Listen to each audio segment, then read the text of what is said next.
natalense, chegou a vez para quem quer aprender como sofre o ser humano quando seu nome não sabe escrever.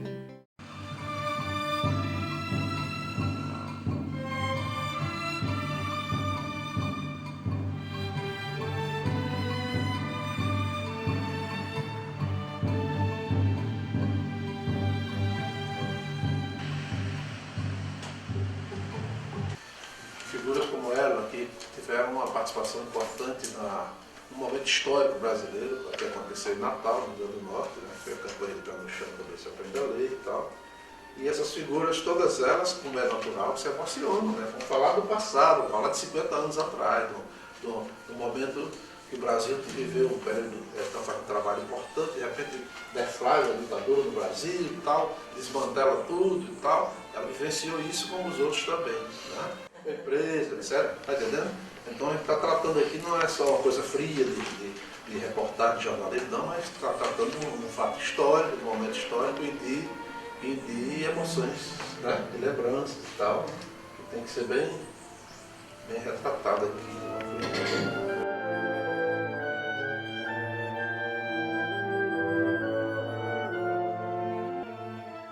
Estamos na casa da professora Maria Diva Lucena,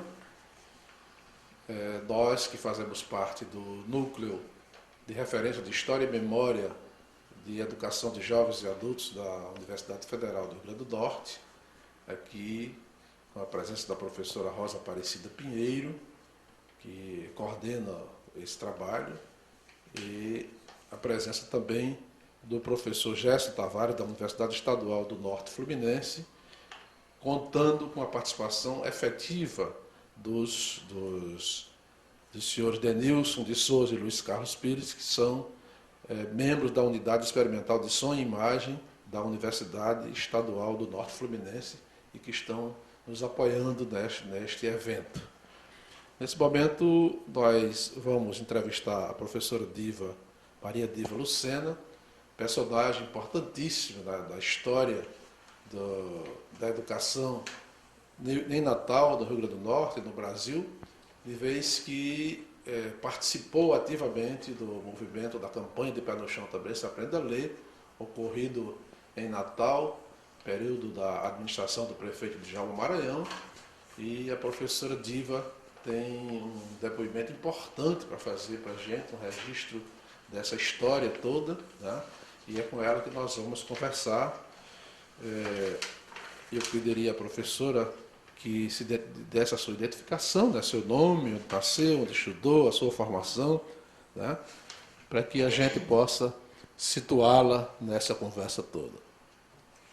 Bom, é um prazer falar com você, professor Francisco, professora Rosa, participar desse documentário tão importante de resgatar aí uma memória que ficou perdida, que foi destruída, que foi totalmente queimada, em termos de toda a sua documentação, de todos os seus instrumentos de trabalho, até das escolas, quer dizer, nada restou. Então, realmente é um trabalho muito significativo, que já vem acontecendo há alguns anos e que agora, com essa comemoração de 50 anos da campanha de Pé no Chão também se aprende a ler. Meu nome, como você já falou, Maria Diva Lucena, eu sou do Rio Grande do Norte. Eu nasci numa pequena cidade do Rio Grande do Norte, lá no sertão, chamada São Vicente. Estudei primeiro na Paraíba, onde fiz o ginásio, o curso normal. Depois ingressei na Universidade da Paraíba, onde comecei a estudar História. Fiz os 2 primeiros anos de faculdade lá, em João Pessoa, e depois eu fui para Natal. Terminei a minha faculdade lá em Natal. Então, depois eu vim acabou o movimento, depois da ditadura, com o início da ditadura, eu tive que sair de Natal, então vim para o Rio de Janeiro, Aqui eu ainda trabalhei durante algum tempo na área da educação, mas depois eu saí dessa área, fui mais para a área empresarial, na área de consultoria empresarial, e fiquei, mas continuei ainda como professora, fui professora aqui da Fundação Getúlio Vargas, fui professora da Pontifícia Universidade Católica, e atualmente eu estou aposentada, vivendo aí um período de tranquilidade com a minha família, né, com os meus familiares, meus netos, e aqui estamos revivendo esse passado tão importante. Professora, nós queríamos saber um pouco do contexto da época dos anos 60, dos anos 60, que a senhora teve uma grande participação. Como era esse momento histórico, quais os aspectos culturais, sociais, políticos, como era essa movimentação na administração de Djalma Maranhão e em Natal, né? que deu esse pontapé e que desencadeou a campanha de Pé no Chão também, essa Aprenda a Ler, e nós estamos aqui para fazer esse registro. Queria que a senhora falasse sobre esse momento histórico de Natal que a senhora tão bem vivenciou. Um momento de muita grandeza, de muito crescimento, de muitas construções, de coisas relevantes que aconteceram nesse período, não somente em Natal, como em todo o Brasil. Em Natal, como no Nordeste, mesmo em todo o país, na América Latina, vivia-se um processo de grande mobilização popular.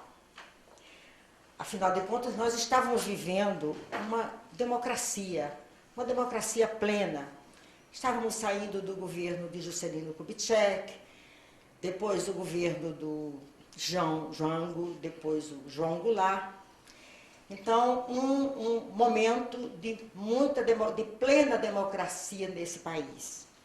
E em alguns estados, também administrações públicas comprometidas também com a democracia. O governo de Djalma Maranhão, a prefeitura de Natal, já com 2 mandatos, a administração ou o governo do Miguel Arraes em Pernambuco, né, em Recife, em outros estados também, e mesmo no nível federal, estávamos vivendo um governo democrático,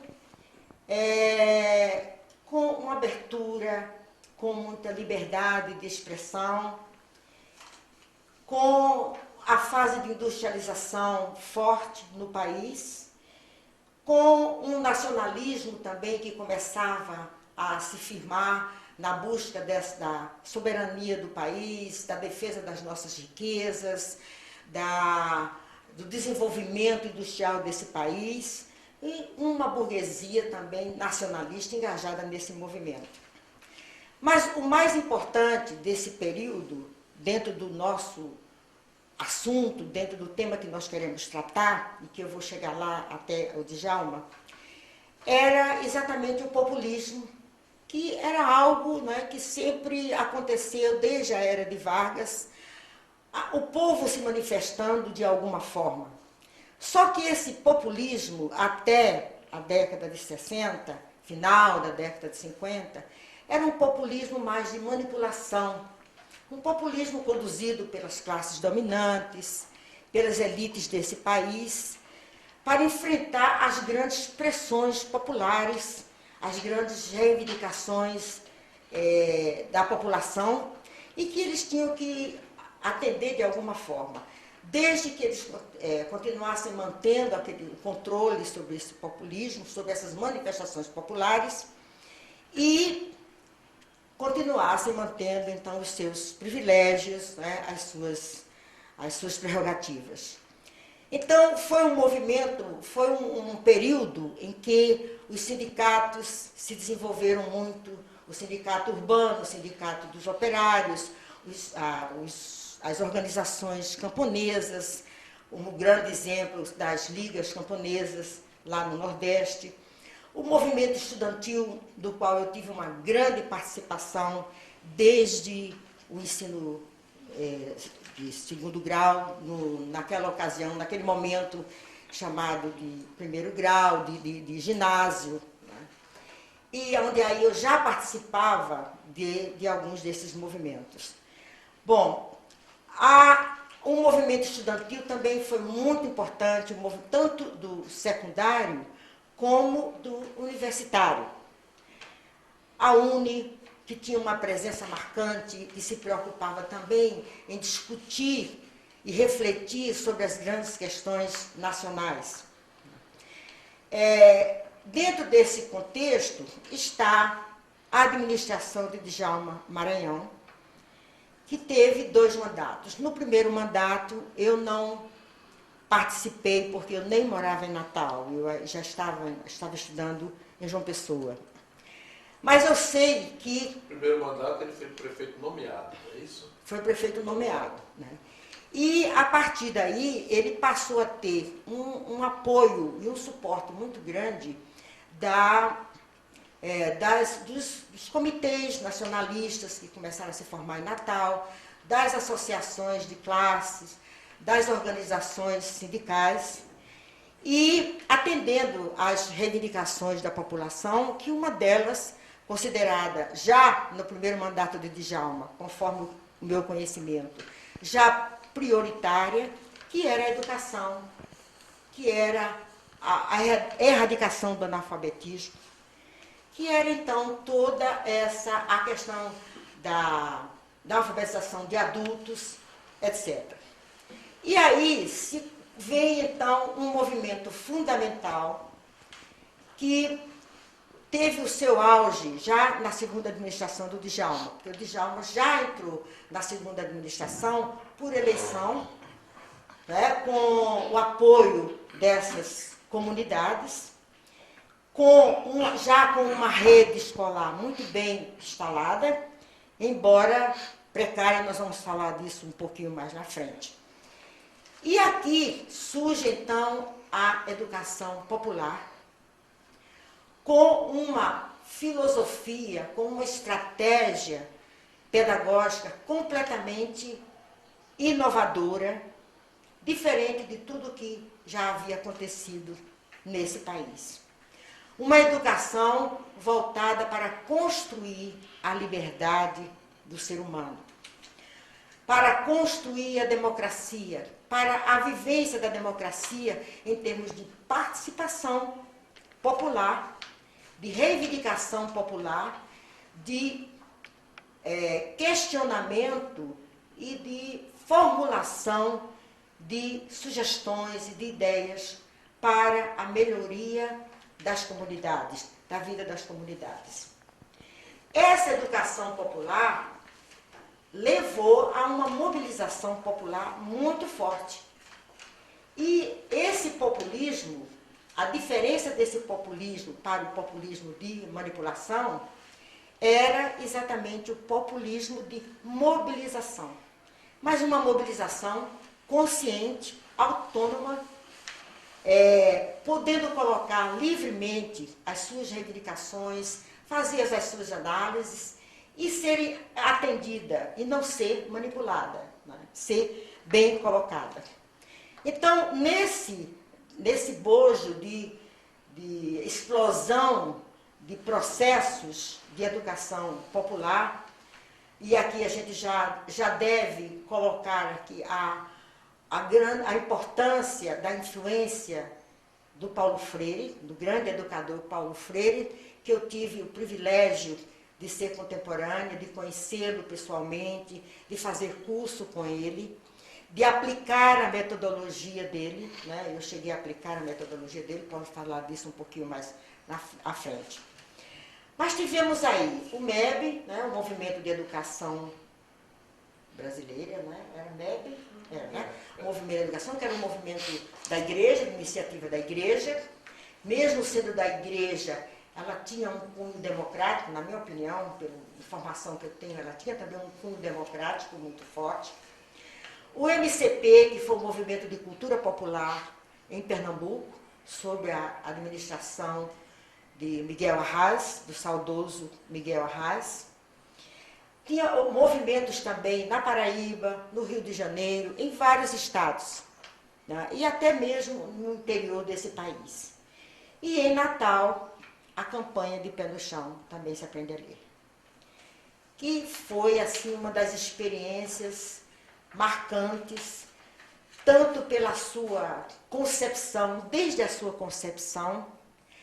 Eu estou me lembrando aqui, citado no livro do Moacir de Góes, que a ideia dos acampamentos de palha, né, aqueles acampamentos feitos de palha e de barro batido, né, palha de coqueiro, foi uma ideia de um dos participantes de um grupo um desses comitês nacionalistas, uma dessas organizações populares. Foi ideia deles. Como fazer uma educação de qualidade com pouco dinheiro, porque a prefeitura não dispunha assim. A ideia da dos educadores que iam trabalhar nesses comitês. Quem é que formava esses comitês?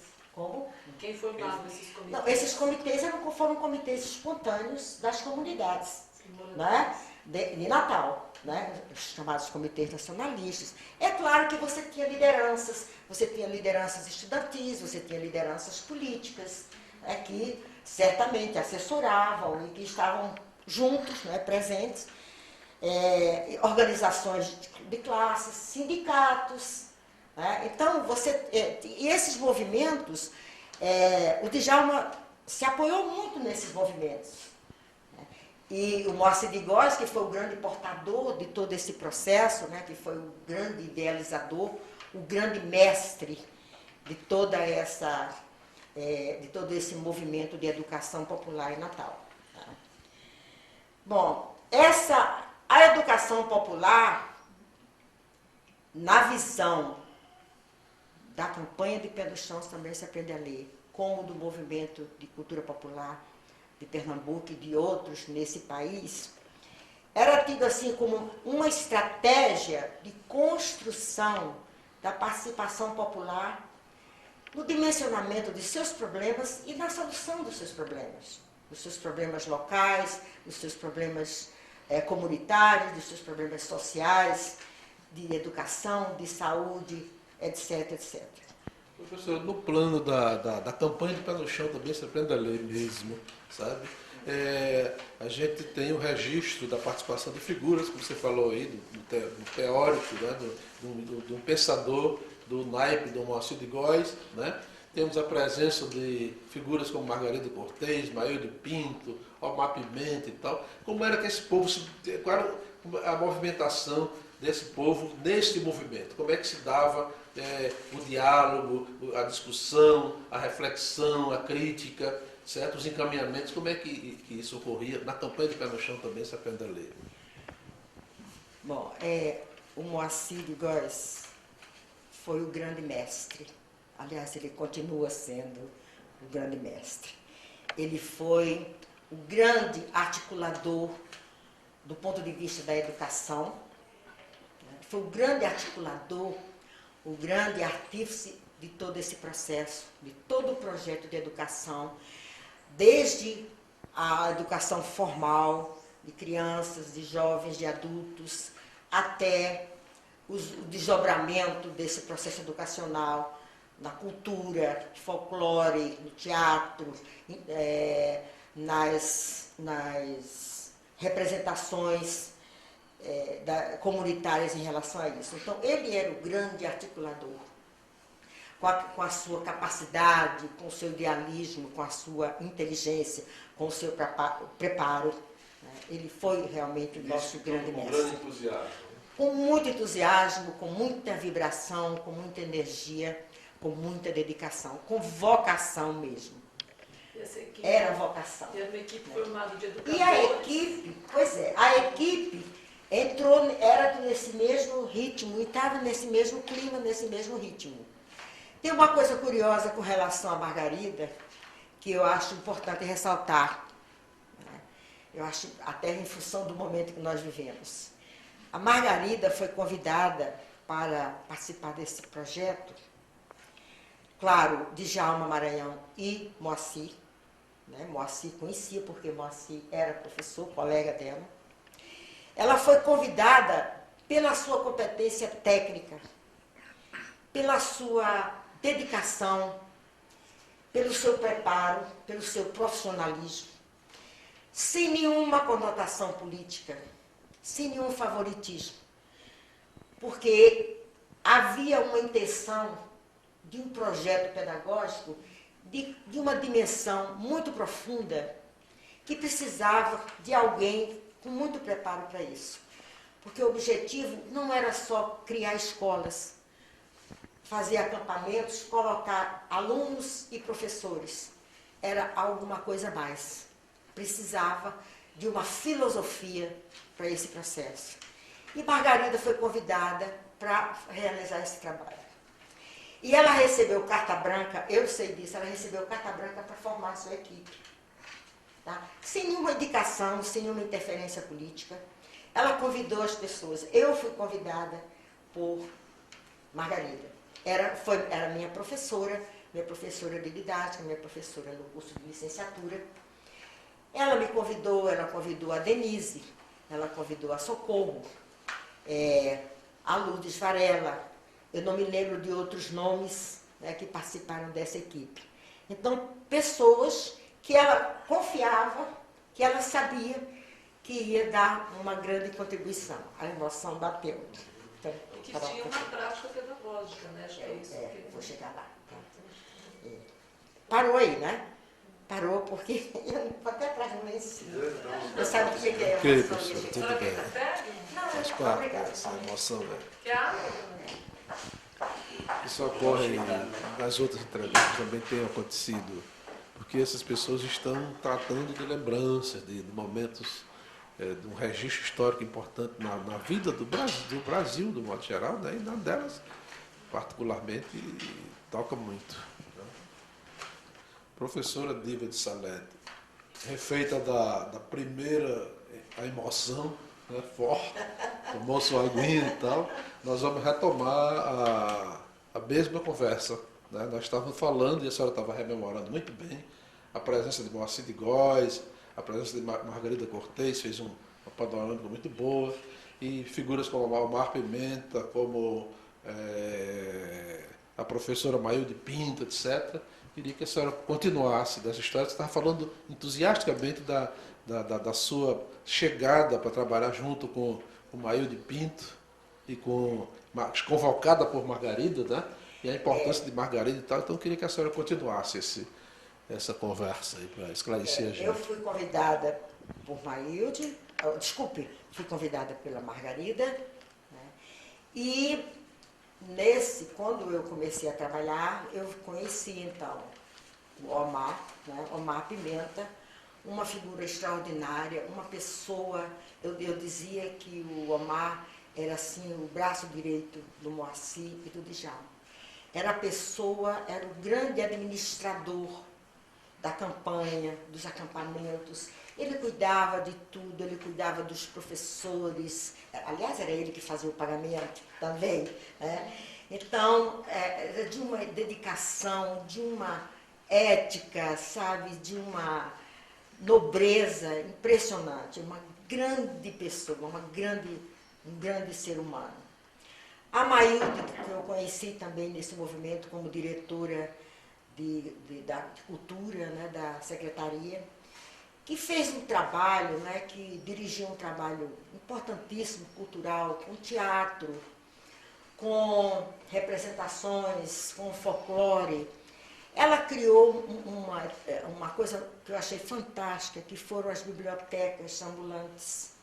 Achei uma ideia fantástica das bibliotecas ambulantes, né, que eram caixas, eram coisas simples, com livros que eram conduzidas num veículo para os acampamentos ou para as comunidades, ficava um período, depois isso foi se ampliando.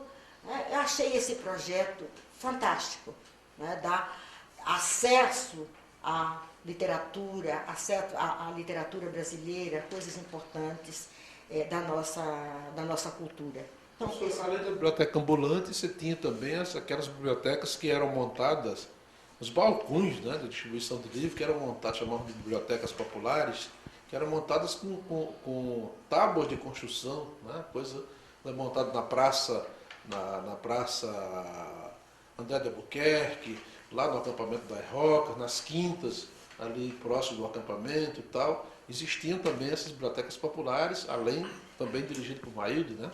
Tudo era sob a direção da Mailde, todo esse trabalho sob a direção da Mailde. Teve também, isso foi uma coisa que ficou totalmente no esquecimento, não sei se alguém falou, um programa de rádio. Né? Esse programa era diário, né, de segunda a sexta, acho que era mais ou menos assim, meio-dia e meio, era uma hora mais ou menos. Teve uma emissora chamada Emissora Nordeste, lá, Rádio Nordeste. Rádio Nordeste, que era ali no Grande Ponto. Grande Ponto. Pois é, então era ali. Eu era responsável por esse programa.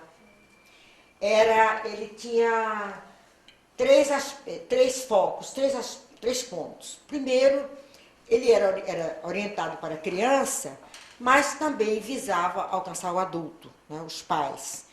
Então, era sempre uma história, e havia 3 personagens nessa história, que era uma criança, né, a mãe dessa criança, um avô dessa criança, às vezes o pai também aparecia, e era uma história que procurava trabalhar algum aspecto da educação, desde higiene, saúde, respeito, comportamento infantil, incentivo ao estudo, sempre uma história. Eu criava essas histórias na minha cabeça.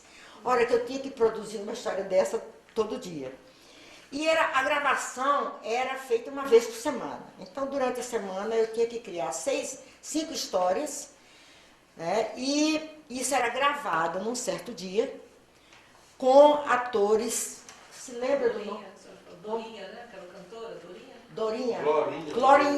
Glorinha. Eu estava tentando me lembrar do nome dela. A Glorinha era grande atriz. Ela fazia o papel da criança. Glorinha era radioatriz. Era radioatriz, né? Pois é, ela era que... talvez ela tenha até boas lembranças desse programa, né? Bom, depois da história, tinha um comentário, não é? Uma reflexão sobre essa história. Alberto Ney, sabe mais o nome desse povo que gravava essas histórias? Pois é, a pessoa que fazia o personagem do vovô, eu realmente não me lembro, né? Não me lembro mais quem era, né? Não me lembro quem era, mas a Glorinha deve saber.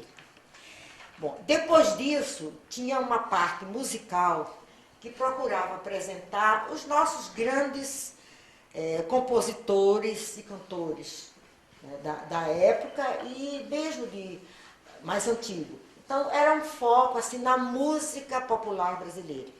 Então, sempre era apresentado como Francisco Alves, o nosso grande compositor aqui do Rio de Janeiro, que eu não estou me lembrando do nome dele, Cartola e muitos outros. Cada dia era dedicado a um desses compositores ou cantores, né, de música popular brasileira. Quer dizer, a campanha tinha um projeto cultural que era uma educação mais ampla também, né? Vocês tinham um projeto de educar a comunidade em outros sentidos, né? Isso fazia parte do projeto da campanha. Fazia parte do projeto da campanha. Então, tinha esse da música popular brasileira. Tinha uma figura muito interessante lá em Natal, que eu não me lembro do nome, que ele tinha uma discoteca incrível, né, e ele me assessorava, eu ia conversar com ele, olha, nós queríamos apresentar um novo compositor brasileiro, ele me dava toda a história, emprestava discos, infelizmente eu não me lembro do nome dele. Doutor Grácio Barbalho, por acaso? Não me lembro. A maior discoteca na época em Natal era Grácio Barbalho. A outra era Gumercindo Saraiva. As duas figuras, como o Grácio Barbalho era um homem mais liberal e tal, e o Gumercindo, digamos assim, era mais à direita da história, eu tenho a impressão que... O Gumercindo era da livraria, não é? O Gumercindo era da Casa da Música. Casa da Música. Não, sido. Eu acho que era esse outro. Grácio Barbalho. Talvez, tá? Então, ele me dava aulas sobre esses compositores. Então, cada dia nós apresentávamos um compositor. E eles faziam um pouco parte da dessa história. equipe também do projeto? Não, Era esse só trabalho era um ajudava a senhora, trabalho assim? meu, não é? Era um trabalho somente meu.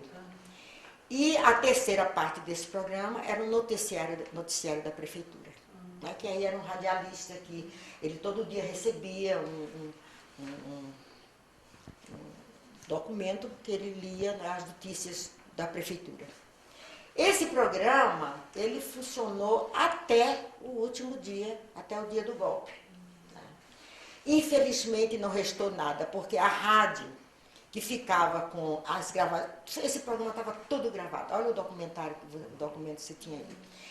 Todo gravado, era aquela fita magnética, né, assim, circular, de rolo. A rádio mandou todos os rolos para minha casa.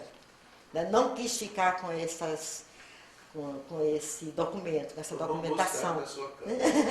E a minha mãe ficou apavorada com aquele material na minha casa, né? Já com toda a repercussão, eu ainda não tinha sido presa, e ela me obrigou a queimar isso. Né? E, infelizmente, eu tive que fazer isso. Né? Então, ficamos sem... É tanto que isso nem é... Acho que ninguém lembrou. Né, Se falam assim, tinha um programa de rádio e tal, mas não tem ainda. Com essa precisão que você está dizendo. Era isso. Né? Era uma história infantil orientada para a educação, a chamada educação continuada da criança, né? Para chegar aos pais, porque a mensagem era para a criança, mas era levar a conscientização dos pais. Né? E essa parte musical, de música popular brasileira, e o noticiário da prefeitura. É isso. No plano local, nos artistas locais e tal, sabe-se da grande presença dos grupos folclóricos, dos grupos de cultura popular, que giravam em torno de Maranhão. Já o Maranhão prestigiava muito isso, pelo que está registrado aí. Como é que esses grupos participavam também na campanha de Pé no Chão? Sim. Tipo Araruna, tipo os Congos, o Bambelô, etc. Inclusive, eu conheci esse folclore lá de Natal através da campanha, né, que eu também não conhecia esse folclore. Em todas as festas, todo ano, no Natal, eu me lembro que eles se apresentavam, esses grupos folclóricos se apresentavam em praça pública, em vários locais. Né? Houve muita divulgação, Djalma prestigiou muito muitas coisas ele até restaurou, recuperou, porque estavam abandonadas, né? Esse folclore. Quando alguma autoridade fora de Natal, vinha do Sul, que ia para Natal, era recebido com uma manifestação dessa folclórica. Tinha também o teatro. Esse teatro, havia uma participação muito grande dos estudantes universitários. Né? Eles participavam muito do teatro.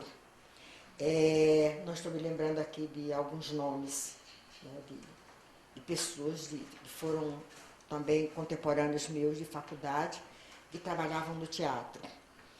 Danças. Outra coisa que a Maílde, através da sua diretoria, promovia muito era exposições de arte, artes plásticas, né? A galeria de artes, a famosa galeria de arte, né? Na praça, em alguns locais, né? Ela valorizava muito isso, dava muita importância a isso. Né? Então, todos esses movimentos, né, faziam parte. Como também na campanha, tinha também um trabalho de profissionalização. Também. Nos acampamentos tinha, eu me lembro do curso de marceneiro, de barbeiro, de cabeleireiro. Junto com a alfabetização dos adultos? Dentro dos acampamentos. Né? Eram projetos que tanto participavam jovens como adultos que estavam lá no curso de alfabetização, como podiam ser da comunidade. Quem quisesse se inscrever, participar desses cursos, poderia participar. Eram vários cursos profissionalizantes, não eram poucos não. E tinha uma frequência grande, e aquelas pessoas saíam dali todas para trabalhar. Né? Esse também foi um trabalho que eu achei. E esse material também não ficou registro? A senhora também não eu acho que não. Eu acho que não. Né? Porque essa foi a imagem final da campanha, né, que eu vou até adiantar aqui. Não sei se eu devo adiantar. Não, eu vou aguardar, tá? Não quero... nós estamos falando de coisas muito importantes para falarmos de uma coisa triste. Vamos deixar para depois. Né? Nós vamos falar disso. Lembra para me perguntar. Era uma grande rede, na verdade, que tinha um político, educacional, cultural, profissionalizante, né? Tudo fazendo parte de um grande projeto educativo. Um grande projeto. Sempre uma coisa pequena, mas de uma certa importância, que acontecia, isso já era um trabalho até dos professores, né, nas reuniões com os pais, que os pais frequentavam os acampamentos, a preocupação deles criarem um certo ambiente para as crianças estudarem. Porque as casas eram pequenas, não é? Então, o barulho, muitas vezes a criança para estudar, ela precisa de uma certa tranquilidade. Para qualquer pessoa que quer estudar, adulto também, você precisa ter um ambiente de calma, de tranquilidade, para você se concentrar.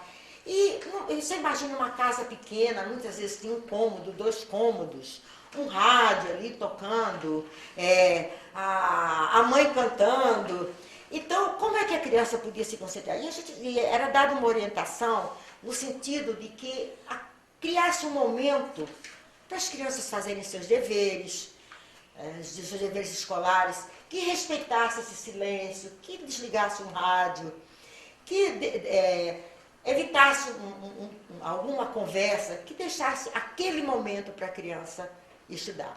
Eu acho que isso tem uma significação grande, né? Aí, dona Dita, a gente já falou um pouco anteriormente, esse centro de formação que a senhora está falando, então tinha orientação para os pais, então tinha orientação dos professores. Aí, a entrada da senhora na campanha, como é que se deu? Que a senhora falou de outro momento, que a senhora tinha outras opções da campanha, outras... Como é que foi para a senhora essa entrada nesse grande projeto que a senhora está colocando?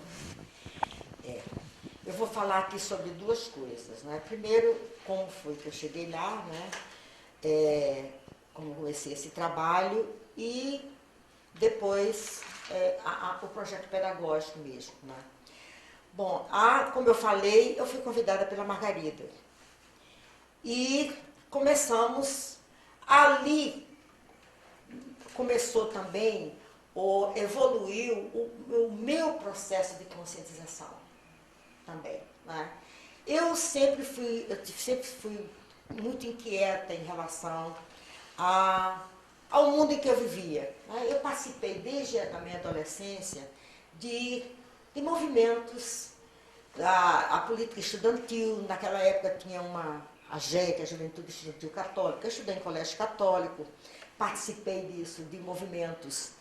Eu li um livro, o livro de Graciliano Ramos, Vidas Secas, que eu nunca esqueci isso, que me tocou muito esse livro, porque ele apresentava, no meio toda aquela injustiça, aqueles problemas, né, da polícia, com os indigentes, os excluídos, e aqueles personagens do livro, né, olha que eu li esse livro há mais de 60 anos, né, e eu me lembro disso, daquele diálogo interno das pessoas, o que elas gostariam de falar, mas elas não conseguiam verbalizar, porque eram analfabetas, elas não sabiam se articular, não sabiam formar frases, mas o diálogo interno.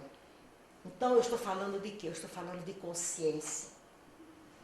Eu estou falando do saber que cada um tem dentro de si, que o ser humano tem como um potencial, por ser um ser humano, e que ele precisaria aqui de uma oportunidade para extravasar isso. Então, daí, todo o movimento que surgia para discutir o social, para discutir a vida das pessoas, eu estava lá. Então, eu participei da política universitária, fui a congressos da UNE, né? E dentro da campanha, mas isso ainda era um pouco assim, solto, né? Mas o trabalho na campanha de Pé no Chão também, se aprende a ler, me enriqueceu muito em relação a isso. Por quê? Qual era a filosofia, né? Qual era a grande estratégia educacional da campanha de Pé no Chão, também se aprende a ler? isso Moacir e Margarida. Primeiro, era adotar o programa de uma filosofia orientada para a libertação do ser humano, para o despertar da consciência. Então, que é lá na consciência que se processa tudo, que o homem aprende, que critica, que reflete, que analisa e que chega a alternativas de soluções. Então, era essa filosofia. Um modelo pedagógico fundamentado na democracia. Mas numa democracia que significasse não somente um regime democrático, lutar por um regime democrático, político, mas que criasse um estilo de vida democrático, que é, para mim, uma democracia que se expressa apenas por suas instituições políticas, por um regime democrático, que é o que nós temos hoje, né, depois da ditadura, não é o suficiente para você ter a democracia atuante. A vivência da democracia tem que ser um estilo de vida. É uma maneira de ser. Porque a democracia é feita pelas pessoas. Mais importante, ou tão importante, talvez até mais importante, do que o regime democrático, é exatamente esse estilo democrático pessoal, baseado na consciência, né? Porque a democracia, ela possibilita, viabiliza essa introspecção, essa reflexão crítica, a liberdade de expressão, de poder discutir as coisas, de participar e de contribuir para a transformação da sociedade. Bom, professora, você falou, em um determinado momento aí da sua conversa, que foi para a campanha do Pé no Chão para ver se aprende a ler e lá teve seu crescimento político, etc., a sua formação, além da formação pedagógica, esse lado de enxergar o contexto político, de atuar politicamente também, etc. Mas você falou em outro momento que já tinha participado de JEC, da Juventude Estudantil Católica, e até da JUC, né, da Juventude Universitária Católica, e também da UNE, etc. Quer dizer, você levou também para a campanha uma experiência, uma bagagem, né, uma participação crítica e uma atuação nesse processo. Como é que isso se deu? Apesar de eu ter estudado em colégio católico, de freiras, interna, completamente longe, né, do que acontecia no mundo, né, ali super protegida, mas era um colégio liberal, né, eram freiras alemães, elas tinham uma mentalidade assim muito aberta. Né? Não, o colégio Santa Rita, na cidade de Areia, na Paraíba. Colégio Escola Normal Santa Rita, lá eu fiz o curso normal. Né? E elas eram muito liberais. E nós discutíamos muito também, né, em aulas de história, temas nacionais, temas internacionais. Era uma discussão muito produtiva. Então eu tive essa sorte de participar de uma escola dessa, né, onde eu estudei filosofia da educação, história da educação, pedagogia, né? No curso normal eu tive essas cadeiras, eu tive excelentes professores. E nesse mesmo interna, eu participava da JEC, e a JEC promovia encontros, promovia congressos, às vezes até em outras cidades, e eu ia a todos eles.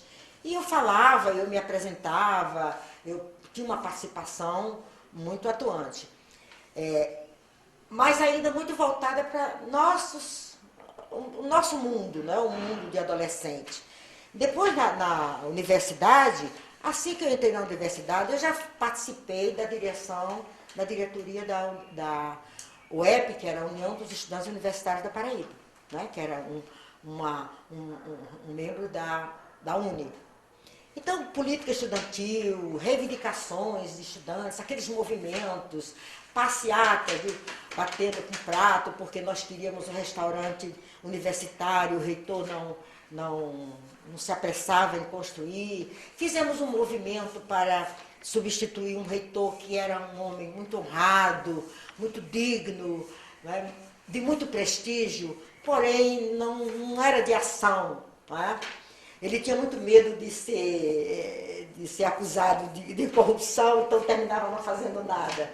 E nós fizemos um movimento enfrentando um conselho de educação, que todos eles diziam, olha, vocês têm toda a razão, mas eu não posso votar contra ele. Tá? E nós fizemos um movimento para incluir um nome que nós queríamos numa lista tríplice. Naquela época era a lista tríplice escolhida pelo governador, porque ela não era federal, era estadual. E no dia que o governador ia fazer a escolha, nós fomos para a frente do Palácio do Governo, e porque ele anunciou que ia fazer a escolha. Se ele anunciou, nós concluímos que ele ia atender a nossa reivindicação, porque ele não iria anunciar, ele não ia se expor a isso. Tá? Então fomos para lá fazer discurso, tá? E ele veio, ele não foi pessoalmente, mas ele mandou um representante dele anunciar que ele tinha escolhido o nome tal, que era o nosso nome. Né? Quer dizer, nós conseguimos isso, que foi uma grande vitória. E alguns meses depois o restaurante universitário estava funcionando. Né? E foi um grande reitor esse que nós tivemos. Então, eu digo, isso é interessante, só, porque mostra que esse pedagógico, a senhora falou, de repente essa equipe pedagógica era mais pedagógico, mas era pedagógico que tinha um compromisso político, né? Então essa equipe formada, a senhora, a dona Margarida, na verdade era uma escolha técnica, mas eram pessoas ligadas a um pedagógico com um compromisso social. Um compromisso muito forte com o social. Né? A Margarida, embora ela não tivesse uma atuação política, eu não desconheço isso, mas ela tinha uma consciência democrática e ela tinha uma consciência da importância da participação social. Isso ela tinha, tranquilo. Porque a senhora também falou daquele momento que a senhora optou em entrar na campanha, que a senhora tinha duas propostas, né, até de trabalho, mas a senhora fez uma opção pela campanha. Né? Como foi esse processo? Isso foi um fato interessante. Num dia eu recebi um convite de um professor, que infelizmente eu também não consigo me lembrar do nome dele. Ele era um funcionário do Ministério da Educação, mas ele também era professor, e ele intermediou um convite, acredito que até do Marcos Guerra, né, que foi ele que conduziu o projeto do MEC-USAID, que era um projeto do governo do Estado, do Aloysio Alves. Né? E ele me convidou para participar da equipe. O secretário Calazans Fernandes. Acho que sim. E eu disse, ele me falou sobre o projeto, que era financiado pela USAID, pelos Estados Unidos, etc. E eu fiquei um pouco assim, receosa, né? Se eu vou pensar. E no dia seguinte, mas exatamente no dia seguinte, a Margarida me faz o convite para trabalhar na campanha de Operação Também Se Aprende a Ler. Eu não tive dúvidas. Né? Disse, é um projeto nacional voltado para a nossa realidade, para os nossos interesses. Eu não vou jamais deixar de participar desse projeto. Me senti assim honrada de ser convidada e de participar. Na hora eu dei a resposta para ela, eu aceitei. Né? Fiz essa opção tranquilamente, com toda a consciência, porque eu sabia que era um trabalho sério, não era um trabalho político, era um trabalho de educação. Com um compromisso social. Simplesmente. Então, voltando àquele modelo, né, os princípios, as premissas que norteavam a campanha, nós falamos de uma filosofia, né, comprometida com a libertação do ser humano, né, com o despertar da consciência, com um modelo pedagógico democrático, que viabilizasse a expressão dessa consciência.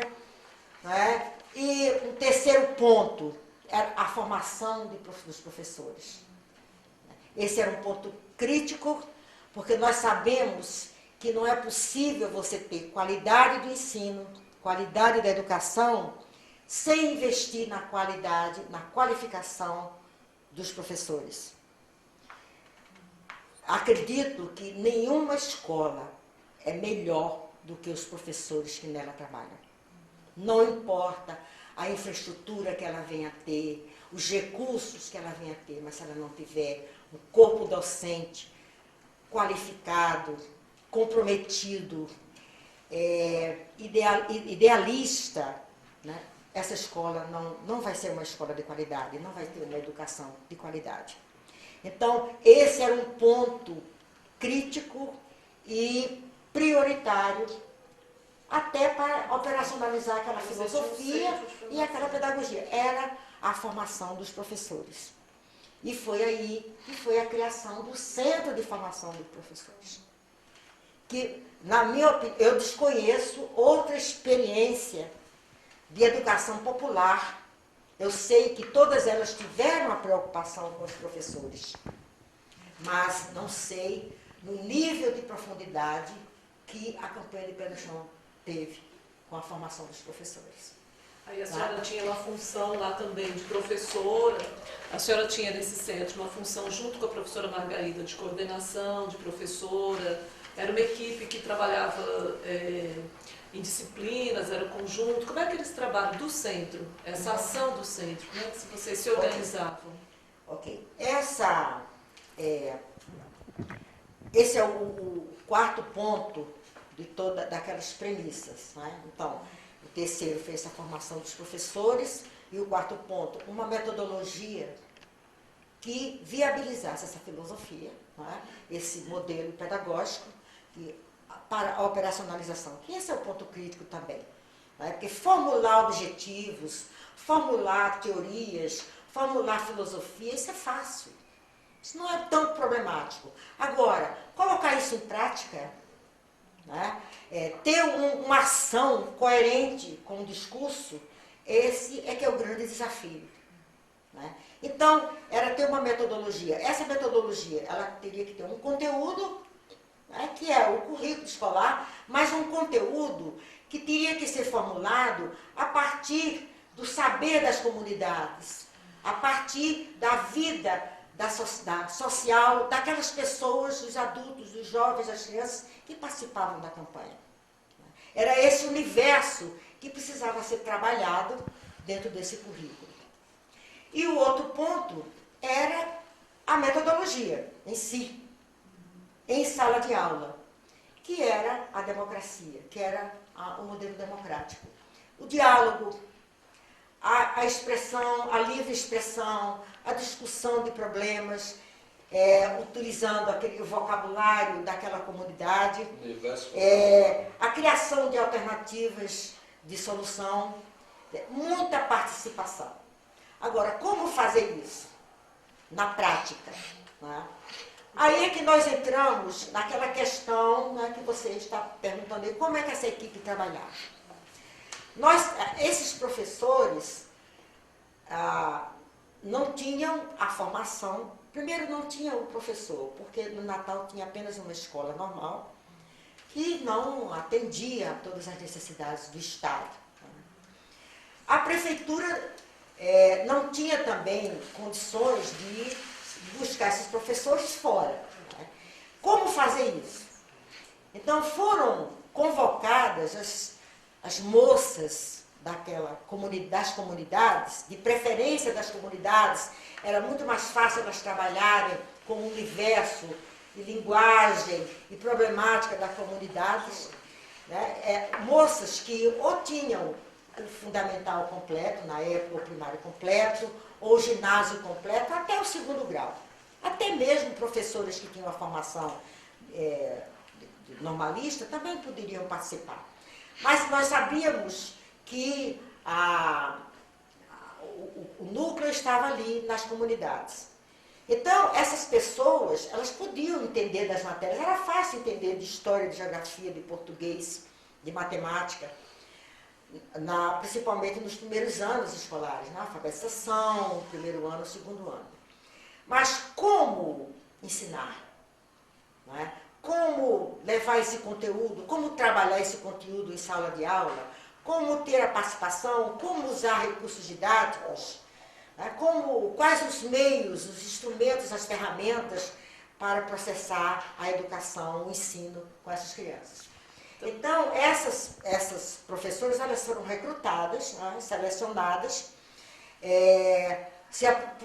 procurando se aproveitar ao máximo, né, da capacidade delas.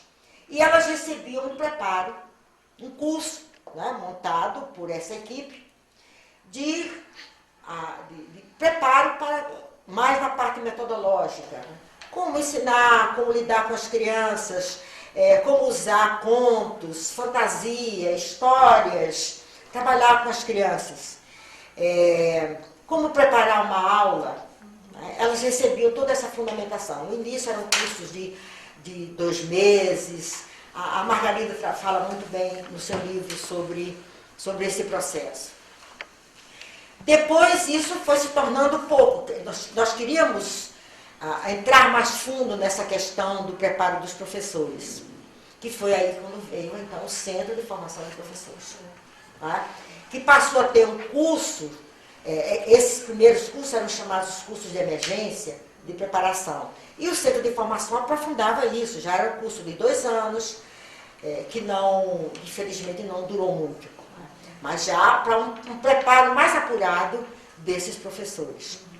Agora, além do curso, havia toda uma logística de suporte para os professores. Por exemplo, essa equipe pedagógica, ela montava os projetos até chegar ao plano de aula, usando uma estratégia sistêmica que sintonizava todas as matérias, que podia intercambiar as matérias, usando temas nacionais, né, regionais, locais. Dali saía todo um projeto de ensino que ia para os supervisores e até para os professores, chegar até ao plano de aula. Então, eles tinham todo esse suporte pedagógico da equipe pedagógica. E vocês faziam a formação e acompanhamento dessa aplicação? Sim. Eles recebiam esse material como em reuniões semanais. Então, havia reuniões semanais com os professores e a equipe para levar a eles essa proposta, e aí eles tiravam as dúvidas e se discutia para isso chegar até a sala de aula. Porque é na sala de aula que as coisas acontecem. Né? Enquanto não chegar na sala de aula, nós estamos só teorizando. Só é uma pergunta assim, porque nós fizemos uma pesquisa que o acompanhamento se dava diferentemente nos acampamentos, inclusive devido à proximidade do centro de formação. Então tinha acampamentos que tinham um acompanhamento de mais visitas, mais continuidade, outros, até pela distância, era um processo diferenciado. Como é que vocês se organizavam, inclusive nessa infraestrutura, para poder dar conta, né, dessas salas tão distantes, como é que vocês faziam esse processo de acompanhamento? Bom, pelo que eu estou me lembrando agora, primeiro, né, tinha alguns aspectos. A diretoria dessas escolas eram sempre ou normalistas ou pedagogas. Eu estou me lembrando aqui até do nome da Lourdes Varela, né, que foi diretora de acampamento, depois ela foi diretora da escola de demonstração, né, de aplicação do... O Centro de Formação tinha uma escola de demonstração para a prática daquelas alunos que estavam fazendo o curso, né, e que iam praticar ali, né, aulas teóricas. Então, a direção da escola era de pessoas, de professoras com uma formação mais apurada. Isso já era um apoio muito forte, um suporte muito forte. Então, todas elas tinham, no mínimo, curso normal, né, ou estavam estudando na universidade. Então, já tinha também as supervisoras, que tinham também uma formação, ou eram também normalistas, né, ou estavam na universidade, que davam também esse suporte aos professores, o acompanhamento no dia a dia. aplicando todo aquele projeto que era desenvolvido semanalmente até chegar à sala de aula. Então, eu acho que isso era um suporte que, dentro das possibilidades da época, era algo muito... Eu não sei se hoje isso existe. Né? E na época, assim, quais foram as maiores dificuldades, inclusive, de implantação e acompanhamento? E como é que esses alunos eram recrutados ou matriculados? Como é que os professores faziam parte de trazer esses alunos, já que eles eram professores das comunidades? Eles conheciam esses alunos? Como é que eram montadas as turmas? As turmas dos alunos? Bom, havia uma preocupação muito grande com o nível desses alunos. Né? Então, esse é um critério pedagógico básico, né, de você, tanto quanto possível, agrupar as crianças pelo seu nível, tanto o nível mental como o nível de informação, o nível de maturidade das crianças. Essa preocupação havia, como havia essa preocupação também na formação dos professores. Os professores que só tinham o ginásio, por exemplo, eles tinham um tipo de atendimento diferenciado daqueles professores que já tinham um curso normal ou que já estavam na universidade. Isso era fundamental de ser identificado, né, e orientado de acordo com esse nível. E o nome, vocês sabem também por que se chama de pé no chão também se aprende a ler? Sabe a origem desse nome, né? Que eu acho interessante, né? Ele fala exatamente do que a criança ia para a escola do jeito que ela estava. Descalça, sem camisa, geralmente sem camisa. Não tinha uniforme, não tinha nada disso, porque ou a prefeitura dava esse uniforme, ou eles não iam, né, para a escola. Então não tinha uniforme, era muito quente lá, o clima favorecia isso. Né? Eles iam mesmo, vi muitas crianças em sala de aula só de shortinho e descalças. Principalmente no acampamento das Rocas, né? Aquela ali perto da praia. Eles saíam da praia e iam para a aula, né? Iam para a escola. Outra coisa que tinha também nos acampamentos era hortas, né? Hortaliças para as crianças, o lanche das crianças, elas mesmas cuidavam dessas hortas. Né?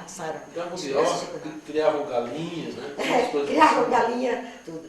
Outra coisa interessante, que logo que eu entrei lá, que já existiam os acampamentos, que me chamou a atenção, os acampamentos eram abertos. Não tinha paredes, não tinha muros, não tinha nada. Né? Então eram as salas de aula, aquele material, aquelas carteiras, todo aquele material didático, tudo ali. Né? E eu me lembro que eu perguntei isso, mas não acontece nada, não tem roubo aqui. E aí eram as famílias, os moradores daquela comunidade tomavam conta da escola. Eles vigiavam a escola de suas casas para não acontecer nada. E não acontecia, não tinha roubo, não tinha nada disso. Agora, ele era um sistema aberto, mas pedagogicamente ele era sistematizado no sentido assim, de ter avaliação, de ter acompanhamento, de ter presença, de ter registro. Ele era um sistema escolarizado, embora fosse em acampamento, em comunidade. Ele tinha uma lógica escolar nesse sentido. Sim, ele seguia as diretrizes do Ministério da Educação. Né? As mesmas diretrizes de acompanhamento, de avaliação, de apuração de resultados, de notas, né? Todos esses procedimentos estavam lá. Né? E nós também analisávamos esses resultados escolares, nas notas, o nível de aprovação. Infelizmente, não teve muito tempo. Isso durou o quê? 3, 4 anos? Né? Os acampamentos começaram, eu acho que em 61, 63. Olha só. Né? Foi muito pouco tempo, né, para a alfabetização de adultos, né, que nós vamos falar ainda, foi ainda menos tempo. Né? A implantação da cartilha, na cartilha de alfabetização de adultos, foi menos tempo ainda.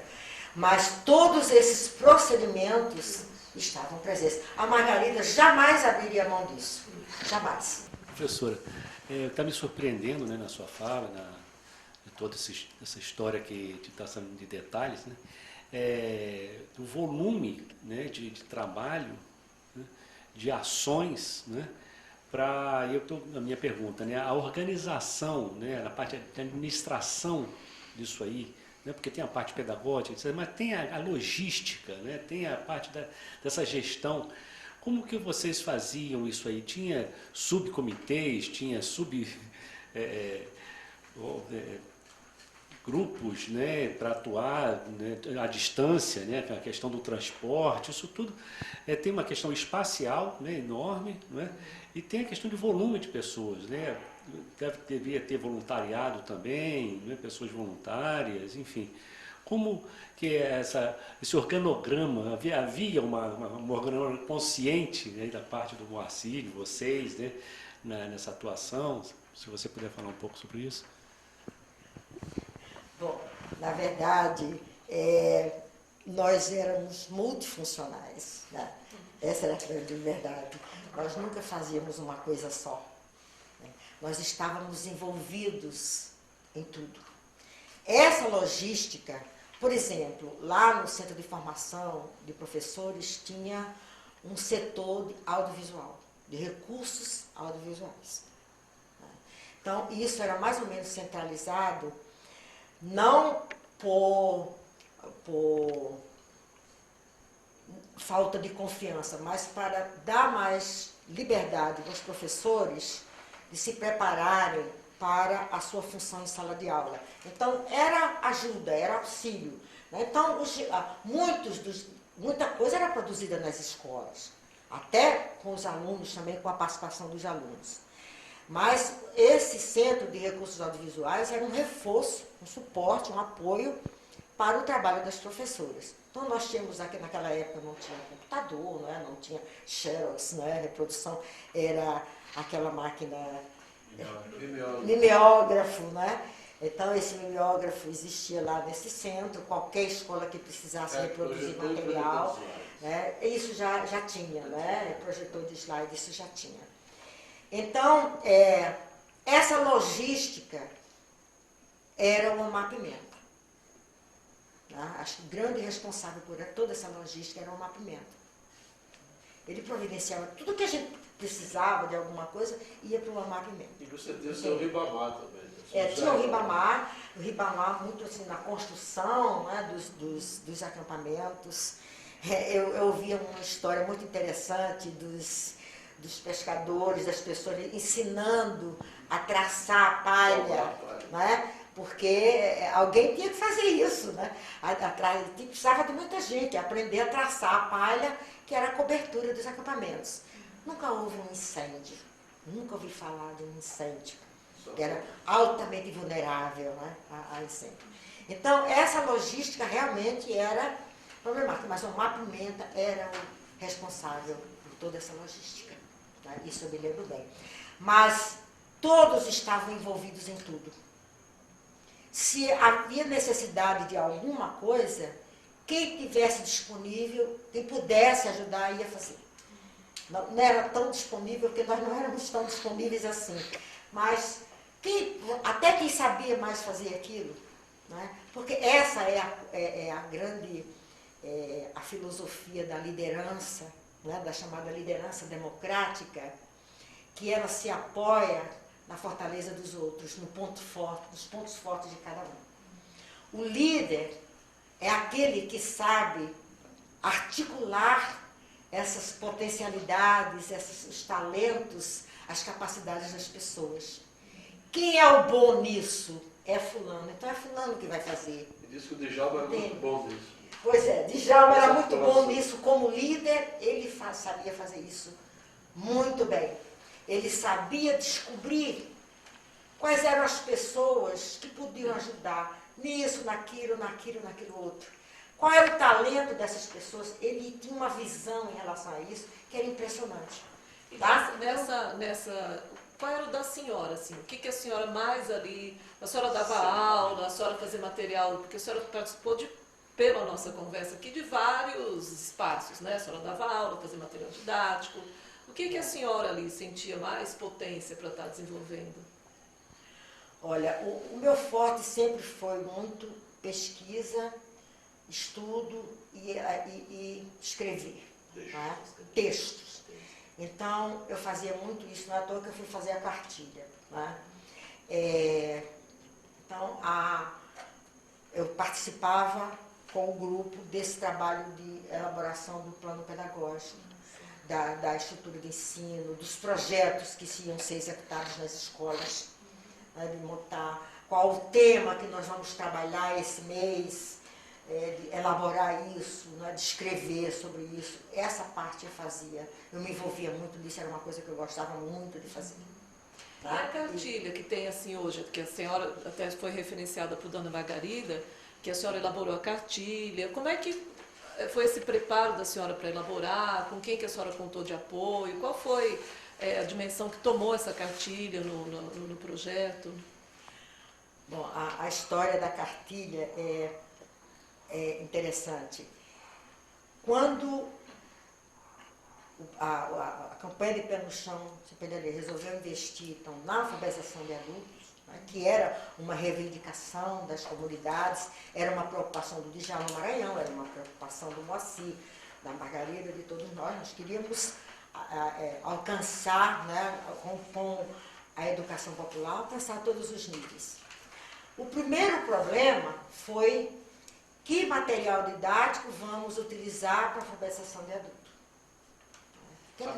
Após identificado o quantitativo, né? Porque foi feita uma pesquisa por rua e tal, e tanto que o prefeito, vocês colocavam na rua assim, esta rua tem, antes de iniciar o trabalho, 35 alfabetos, né? Assim, à medida que alfabetizantes, essa rua só ainda tem 11 analfabetos, até zerar. Até zerar, era. Isso eu não me lembrava mais.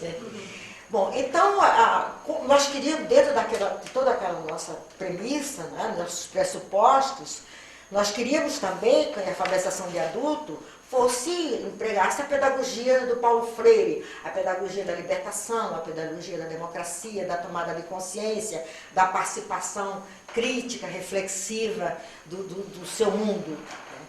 Então, nós fizemos uma pesquisa, né, das cartilhas existentes na época, tinha cartilhas do Ministério da Educação, tinha várias cartilhas aí. E nós analisamos aqui, nós não podemos trabalhar isso, sabe? Coisa do tipo ovo é da Eva, a Eva viu a uva. Não, que conteúdo é esse? Isso não vai levar a nada. Como é que nós podemos trabalhar isso? Os nossos alunos não vão se interessar por isso. Tá? Então, houve a lembrança da cartilha utilizada em Pernambuco, né, no movimento de cultura popular de alfabetização de adultos. Então, essa cartilha já estava sendo utilizada nos cursos de alfabetização de adultos lá em Recife. Bom, a proximidade de Djalma Maranhão com a raça era muito forte, muito próxima. Então, ele contatou a prefeitura, o grupo responsável, a equipe pedagógica lá de Recife responsável pela cartilha, e fomos fazer uma cartilha dentro da mesma metodologia, do mesmo estilo, porque os pressupostos para a alfabetização de adultos eram os mesmos da campanha, né? Eram os mesmos. Então, eu fui para Recife,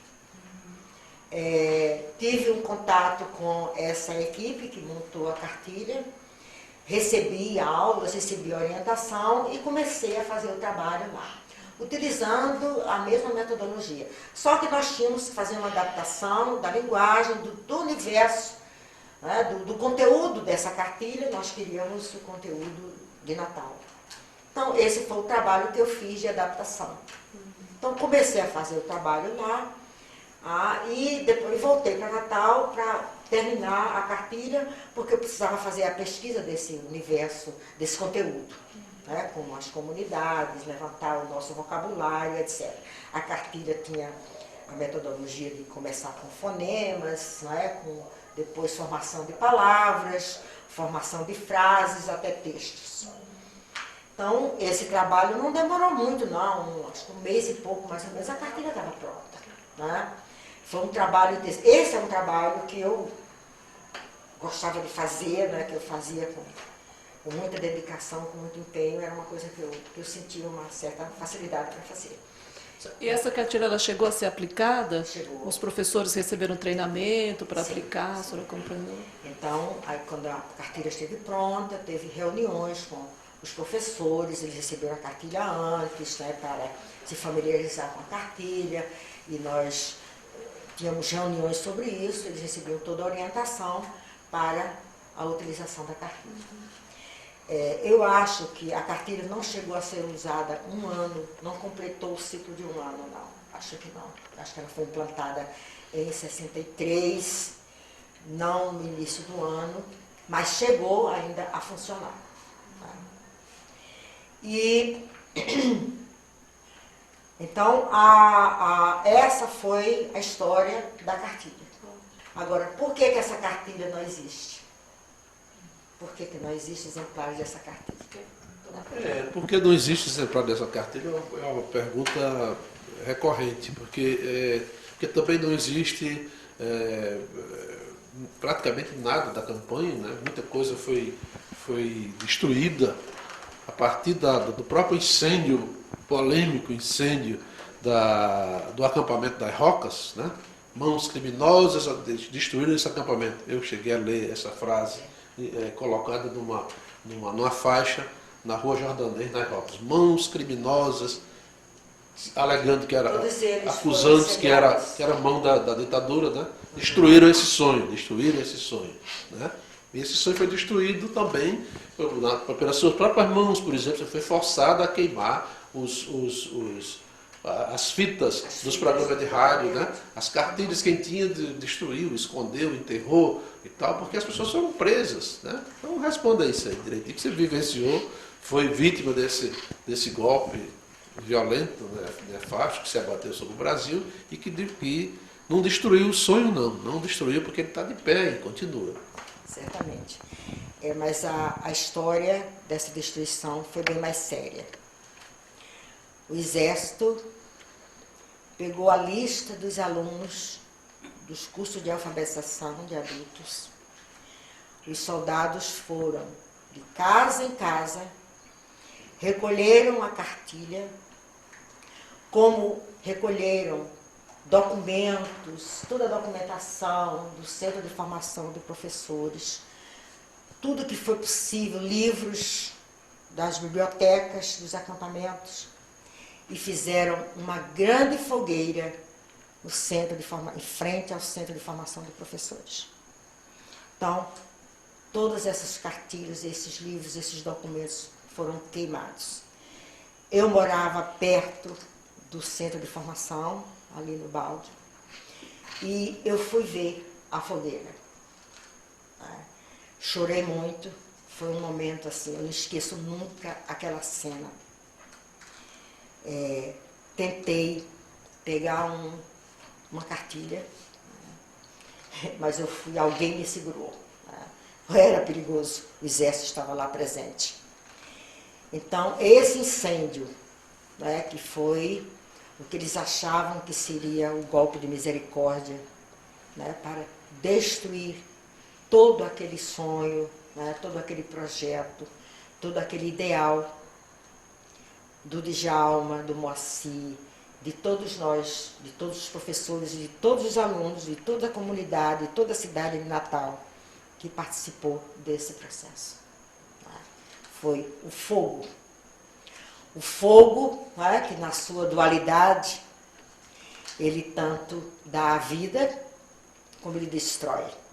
Né? Depende, ele tem essa dualidade tão forte que os dois resultados são altamente comprometedores. Né? O fogo que dá a luz, né? O sol que ilumina, que aquece, e o fogo que queima, que destrói e que derruba tantas coisas positivas. Mas você queima o papel, mas você não queima a consciência das pessoas. Então, essa é a imagem, né, que eu tenho do final da campanha. E foram os acampamentos também, né? Não ficou nem... Porque os acampamentos foram queimados também intencionalmente. Não foi nenhum incêndio que aconteceu. Eles tocaram fogo mesmo. A ideia era destruir totalmente. Então, o mimeógrafo foi preso, né? A gente entrevistou uma pessoa que mimeógrafo chegou a ser preso. Vai ver que por ele ser um instrumento de comunicação, né? Vai ver que foram também investigá-lo, né? E tentar inquiri-lo, né? Sobre o que ele realmente fazia lá na campanha. Né? Certamente. Vocês foram presos, teve prisão nesse grupo?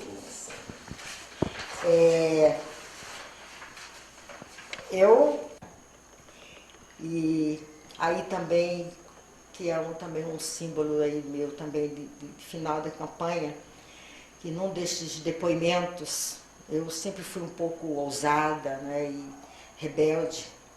Eu estava lá numa sala dentro de um quartel, que eu não sabia onde estava, porque eles deram muitas voltas para eu chegar a esse lugar, num salão, né, com cada canto do salão, um soldado com uma metralhadora apontada para mim e um grupo de oficiais. E teve um momento que eu falei o seguinte, sabe por que vocês estão do lado de lá e eu estou do lado de cá?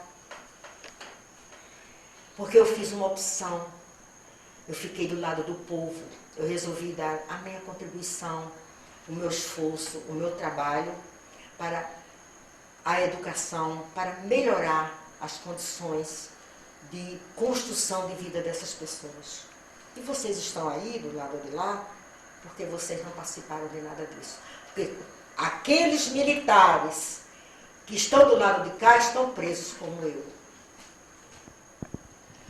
Eles não tinham, pelo que a senhora falou anteriormente para nós, que Dona Margarida também foi presa e foi até dito ao livro, a questão da socialização, eles também não tinham dimensão de por que vocês estavam sendo presos. A senhora acha que... Não, eles achavam que todo o processo da campanha de Pé no Chão se aprende a ler, como a administração do Djalma, era para pregar a violência, né, a revolução, a reação, enfim, o comunismo.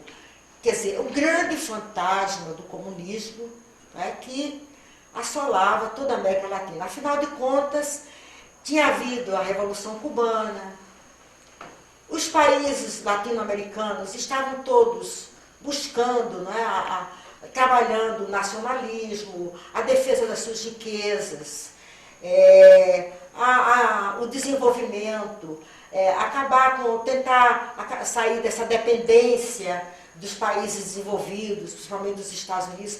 Então era o grande fantasma, e aí o comunismo é que foi usado como a grande desculpa para acabar com todo esse movimento. Porque se quer ver outra coisa que eu estou me lembrando agora, num dos depoimentos também, tinha um coronel lá que ele pegou a cartilha, ele estava com a cartilha na mão. Tá? Então ele lia aquelas frases, sabe? O voto é do povo. Né?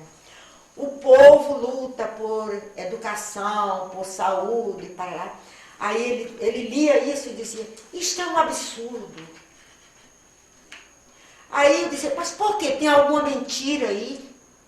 O voto é do povo, está na Constituição. Todas as frases que estou lendo aí, elas foram inspiradas na Constituição. Estão lá. Então a Constituição está errada? É um absurdo?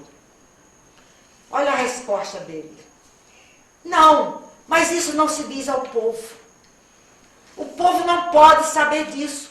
O povo não pode ter consciência da sua realidade, porque eles vão se revoltar, eles vão se rebelar. Já estão fazendo isso. Quanto mais você se conscientizar, mais dar informações para eles, mais eles vão... Onde é que nós vamos parar? Onde está a ordem? Onde vai ficar a ordem desse país? Era esse o raciocínio. E ele realmente acreditava nisso. Tá? Essa que é a grande questão. Né? Eles realmente acreditavam nisso. Eu ouvi isso. A senhora chegou a ficar muito tempo detida? Como foi esse processo? Nós fomos 4, né? 3 4 moças na época, né, que fomos presas lá. 3 totalmente envolvidas com a campanha de Pé no Chão, que fui eu, Margarida e a Maíde.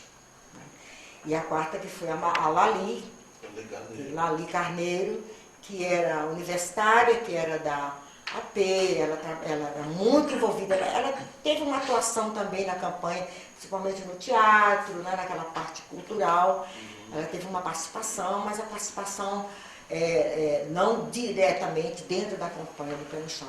A Lali era uma estudante de medicina, né, não tinha nada a ver com... Né, hoje ela é médica na França. Então fomos as 4. E os interrogatórios eram coisas assim, me ameaçando. Se eu dissesse o que eles queriam, qualquer um de nós, seríamos livres rapidamente, né? Eu fiquei 30 dias.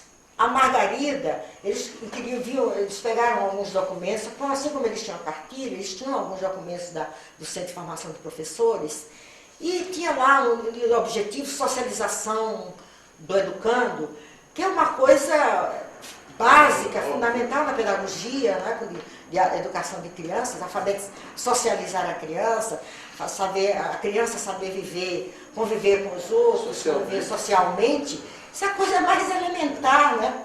E ele interpretava isso como comunização, fazia a cabeça já da criança para o comunismo. E eu me lembro que alguém me falou, né, que a Margarida, num desses interrogatórios, ela se irritou com isso, né, e disse, olha, vamos fazer o seguinte, vocês chamem um pedagogo, alguém que entende de educação, para vir conversar comigo, porque com vocês não dá, vocês não entendem nada de educação. Como é que eu vou explicar para vocês o que é socialização do aluno? Né? Então, coisas dessa natureza que aconteceram. E aí depois desse processo a senhora continuou em Natal, aí a senhora teve a liberdade, como é que a senhora passou a se relacionar em Natal? A senhora teve ainda espaços para atuar na área da educação? Como é que foi aí a atuação? E como é que ficou também, como é que houve continuidade desse processo de educação em Natal? Como é que as escolas de campanha de Pé no Chão destruídas e tal, né? Mas as escolas as escolas do bairro, aquelas escolas que foram construídas também, em paralelo, na administração de Djalma, continuaram, né? Olha, eu realmente não sei, porque eu me afastei completamente. Quando eu saí da prisão, eu não tinha mais condições de ficar em Natal. Eu ainda voltei eu era professora do Ateneu também, das escolas da prefeitura, que eu era professora do ginásio municipal, era professora do Centro de Formação de Professores, essa fui dispensada de imediato. E eu ainda continuei alguns meses no Ateneu, mas numa situação muito precária, porque eu sabia que eu estava sendo fiscalizada, seguida. E eu, no Ateneu, eu era professora de História, eu também tinha uma abordagem de ensino diferente. Todos os meus alunos tinham que ter a Constituição do Brasil. Eles conheciam a Constituição, nós discutíamos essa Constituição e chegou um ponto que eu não podia mais discutir, porque a Constituição não estava mais valendo. Né? Aí, os alunos começaram a questionar e vamos mudar de assunto. Né? Porque eu sabia que eu ainda não tinha sido presa. Ainda não tinha sido presa, porque quando eu saí da prisão, peraí, eu já nem me lembro mais. Nem me lembro mais se quando eu saí da prisão, não. Eu continuei no Ateneu, porém, quando eu saí da prisão, eu fui demitida. Eu fui demitida do Ateneu. Então, eu não tinha o que fazer em Natal. Eu não sabia fazer outra coisa a não ser trabalhar com a educação. Então, eu vim embora para o Rio de Janeiro, porque eu tinha família aqui, eu tinha tias, e eu vim para cá, trabalhei ainda algum tempo na área da educação, mas eu não conseguia mais me adaptar ao estilo, ao modelo de escola predominante. Eu dizia assim que eu estava vivendo a pedagogia do silêncio. que é a pedagogia do silêncio? É aquela escola que imobiliza os alunos física e mentalmente. Quer dizer, aquela disciplina rígida, os alunos quietos, sentados em suas carteiras, ouvindo o professor discursar, né, sem poder se manifestar, sem ter diálogo, sem ter, eu dizia que era a pedagogia do silêncio, e baseada na memorização. Eu não conseguia me adaptar a essa escola. Eu tive uma experiência aqui num colégio, em que outra coisa também, que eu vim para cá, eu fiz curso com Lauro de Oliveira Lima, não sei se você ouviu falar, Lauro de Oliveira Lima, que foi um grande educador também, que fez um trabalho, estava fazendo um trabalho fantástico no Ministério da Educação, com a formação de professores. Né? Quem é da época se lembra disso. Ele deu cursos em Natal, já para a rede de federal, estadual, né, de formação de professores. O cara também com a filosofia do Piaget, do Paulo Freire, de educação democrática. Né? Então, o que eu fazia com meus alunos? Eu dava um tema, né, um dialético de história, um problema de história, dava todo um recurso de bibliografia, de textos, e formava as turmas, grupos de estudos, para eles, e fazia algumas perguntas que eles tinham que me responder. Só que essa resposta, ela não estava no livro, nem nos textos. Eles tinham, o livro era um subsídio para eles refletirem, pensarem, elaborarem e chegarem à resposta. O que acontecia? Muito barulho. A minha aula era barulhenta. Imagine adolescentes discutindo, né? Eles falam alto. Então, os outros professores que estavam com a pedagogia do silêncio, a escola era aquele silêncio mortal, começaram a reclamar da direção da escola, eles não podiam dar aula, porque a minha aula era uma bagunça. Né? Os próprios pais começaram também a discutir, porque, olha, eu era professora de história, eu resolvi desmoralizar a cola. Eu dava uma prova, dava questões e dizia, vocês podem consultar o livro. Você pode imaginar o que é isso na década de 60? Né? Só que as respostas não estavam no livro. Porque eu ainda acredito que o processo educacional é o processo reflexivo, é o processo de tomada de consciência. Né? Então, eles tinham que pensar, que analisar os fatos, eles não precisavam memorizar os fatos.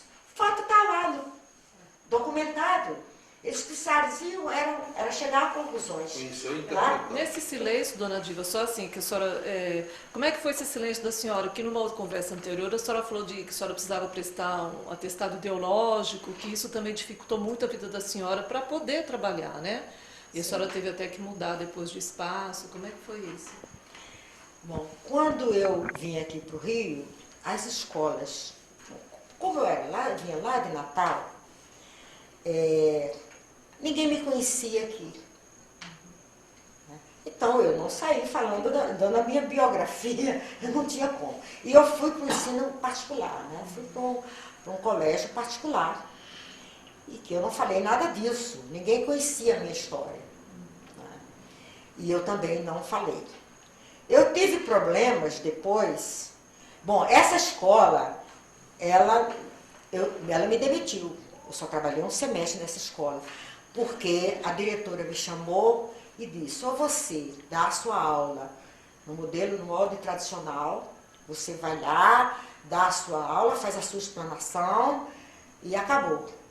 Porque para você, ela até foi gentil comigo, né, que ela disse, eu admiro o seu método de ensino, mas só você adotando ele não. Claro, ela tinha toda a razão, né? Ela tinha toda a razão. E ela não estava afim de levar a escola dela para isso, ela não ia conseguir. Então, eu saí da escola. No princípio, eu fiquei muito frustrada com isso, eu me senti derrotada, né? Mas depois eu pensei bem, né? Eu disse, olha, eu estou certa. Eu não tenho como trabalhar nesse esquema. Eu não vou retrogredir. Eu não vou regredir. Né? Isso é um retrocesso.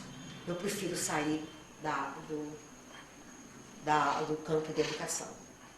E realmente eu saí, procurei me preparar para trabalhar em empresas privadas, grandes organizações. Eu tinha todo um know-how que eu poderia trabalhar na área de recursos humanos das empresas. Eu só tinha que adaptar minha linguagem, a linguagem empresarial. E eu parti para isso e fui para a empresa privada. Trabalhei muito com a chamada educação permanente, né, educação continuada, com treinamento empresarial, com avaliação de desempenho, né, avaliação de competência. Entrei nessa área empresarial e fiquei até a minha aposentadoria. É que a senhora tinha falado de uma época que a senhora precisava prestar um atestado de idoneidade, tá. né? Que era o pedido para a senhora trabalhar. Bom, eu comecei a fazer um trabalho nas companhias de energia elétrica, Chess, Telepar, várias empresas aqui do Brasil. E nesse trabalho da Chess, era um trabalho de consultoria, estava implantando um projeto de avaliação de desempenho na empresa. Então, eu fui ao Nordeste, Recife, Natal e Fortaleza, dar um curso para preparar os gestores da empresa para a implantação desse projeto. Lá em Natal, bom, as empresas, todas as empresas estatais passaram durante a ditadura a ter um serviço de informação, como é que se chamava? Informação, hein? Serviço de informação de inteligência. É ligado ao SNI. Ligado às informações sobre as pessoas, né? Então, as pessoas que entravam nessas empresas eram investigadas do ponto de vista político, ideológico, etc, etc. Serviços de segurança, de informações que eram comandados por militares. Todas elas tinham, era um desmembramento do SNI. Tá? Então, nesse trabalho, quando eu fui lá na Chess, o chefe do serviço de segurança era um indivíduo da época do meu inquérito. Né? Quer dizer, na época da ditadura, que participou dos inquéritos, etc. Ele me reconheceu e fez uma pesquisa lá, levantou. Eu já tinha sido afastada de todos os processos, porque eu fui denunciada, mas não fui indiciada, né, que eles não tinham provas contra mim. Eu atuei dentro de um regime democrático, eles não tinham nada contra mim. Então eu fui afastada. Quando eu saí de Natal, eu comuniquei ao Exército que eu estava saindo, né, de Natal, que eu precisava sair de Natal. Eu comuniquei isso, não saí fugida de lá. Mas ele descobriu, ele não sabia de nada disso, que eu não tinha nada contra mim.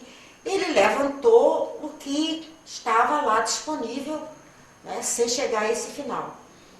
E ele mandou uma cópia disso para o Brasil inteiro, para todas as empresas estatais. Então, eu fui chamada por um diretor da Chess, que disse que eu era persona não grata, que eu não podia continuar no trabalho. E que ele me mostrou aquela documentação. Eu disse, mas essa documentação não está completa, porque não tem o final, a finalização disso. Bom, eu perdi essa oportunidade, eu perdi esse trabalho e não pude mais. A única coisa que eu fiz é que eu fiz um trabalho no Paraná e esse chefe desse serviço, chamava-se SNI também, Serviços de Informações, alguma coisa assim. Ele fez um elogio muito grande a mim sobre o meu trabalho. Né? Aí eu pedi a ele se ele fazia uma declaração em meu favor. Eu digo, eu vou usar as armas dele. E ele realmente fez. E eu peguei essa carta e mandei para ele. Fiz uma carta para esse coronel lá de Natal, mostrando, eu mandei essa carta para lá. Ele me pediu desculpas. Aí ele pegou o documento, ele foi até... teve uma atitude assim, nobre, que ele me pediu desculpas. Eu tenho essa carta dele, eu tenho uma cópia dessa carta. A cópia não, desculpe, o original dessa carta, está aqui comigo. Ele me pediu desculpas e ele pegou esse documento que me isentava de tudo, até lá de Recife, né, da auditoria de Recife, e mandou para todas as empresas. Mas aí o estrago já estava feito, né? Já tinha. Aí eu fui para a empresa privada. Que a empresa privada. Tive um pequeno probleminha que eu fui trabalhar numa multinacional americana. Olha onde eu fui parar. Na boca do lobo. Na boca do lobo. E lá tinha um coronel, mas ele não tinha nada a ver com essa história de investigação. Mas ele soube, não sei como, ele era do exército, ele soube e foi avisar a diretoria. E a diretoria teve uma atitude muito nobre comigo. Disse, não, ela aqui é uma excelente profissional, ela está atendendo a nossa necessidade em termos profissionais, ela vai ficar aqui. Se ela fizer algum movimento aqui subversivo, aí é outra história. Mas não é isso que está acontecendo. Ela vai ficar na empresa. Né? Quer dizer, foi lá que eu encontrei a Brito. Povo pobre, natalense, chegou a vez para quem quer aprender como sofre o ser humano quando seu nome não sabe escrever. A prefeitura abre a campanha para a ajuda do ensino e do saber, pela meta do prefeito Maranhão. De pé no chão também se aprende a ler, pela meta do prefeito Maranhão. De pé no chão também se aprende a ler.